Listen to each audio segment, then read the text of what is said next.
ആ എന്താ മോളെ? ഒന്നുമില്ല, കുറച്ച് പ്രൊഡക്റ്റ് പരിചയപ്പെടുത്താൻ വേണ്ടി വന്നതാണ്. ഇവിടെ ഒന്നും വേണ്ട മോളെ, ഇവിടെ ആരും ഇല്ല. മോൾ പോയിക്കോ. എന്നെ പോലുള്ള ആൾക്കാർ എന്നും ഇവിടെ വരുന്നതാണ്. ഇതങ്ങനല്ല, ഞങ്ങളെ കമ്പനി പരിചയപ്പെടുത്തുന്ന പുതിയ പ്രൊഡക്റ്റ് ആണ്. ഒരു പുതിയ പ്രൊഡക്റ്റും വേണ്ട മോളെ. എനിക്ക് വേണം കുറച്ച് ചക്ക തിന്നാ ജി. വേണ്ടപ്പാ, ചക്ക ഒന്നും വേണ്ട. ശരി എന്നാ ഞാൻ ഇറങ്ങാം.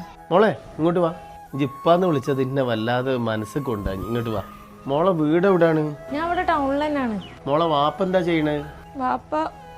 വാപ്പ ഖത്തർ ജയിലിലാണ്. എന്തോ സാമ്പത്തിക ഇടപാടിന്റെ പേരിൽ ജയിലിലായതാ. വിളിച്ചിട്ട് കിട്ടാതായപ്പോഴാണ് നമ്മൾ കാര്യങ്ങളൊക്കെ അറിയണത്. ജയിലിലാണ് എന്നൊക്കെ 12 വർഷമായി നമ്മൾ കണ്ടിട്ട്. ഞാനും രണ്ടാനിയന്മാരും ഞാനിങ്ങനെ പണിക്ക് പോയിട്ടാ ജീവിക്കുന്നത്. ഇപ്പം എന്താ ചെയ്യണമെന്നോ ഇപ്പൊക്കെ എന്താ പറ്റിയതൊന്നും ഞമ്മക്കറിയില്ല. അവിടുന്ന് രക്ഷപ്പെടുത്തണമെങ്കിൽ കുറേ പൈസ ഒക്കെ വേണമെന്നാ പറയണേ. നമ്മളടുത്ത് അതിന് പൈസ ഒന്നുമില്ല. എന്താ ചെയ്യണ്ടേന്ന് അറിയൂല്ല. ഇതിപ്പോ ഇന്നും കൂടെ സങ്കടപ്പെടുത്തിയല്ലേ മോളെ.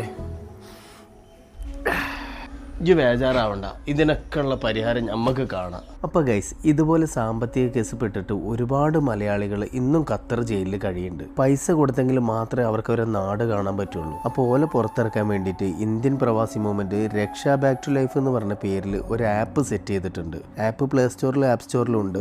അതിൽ ഓരോരുത്തർക്കും വേണ്ട തുക എത്രയാണ്, കിട്ടിയത് എത്രയാണ്, ജയിലിൽ പോകാനുള്ള കാരണം എന്താണ്, എല്ലാം വ്യക്തമായിട്ട് കൊടുത്തിട്ടുണ്ട്. അപ്പം നമ്മളെ കൊണ്ട് പറ്റുന്നൊരു തുക, അത് എത്ര ചെറുതാണെങ്കിലും വലുതാണെങ്കിലും നമുക്കും അതിൽ പങ്കാളിയാവാം.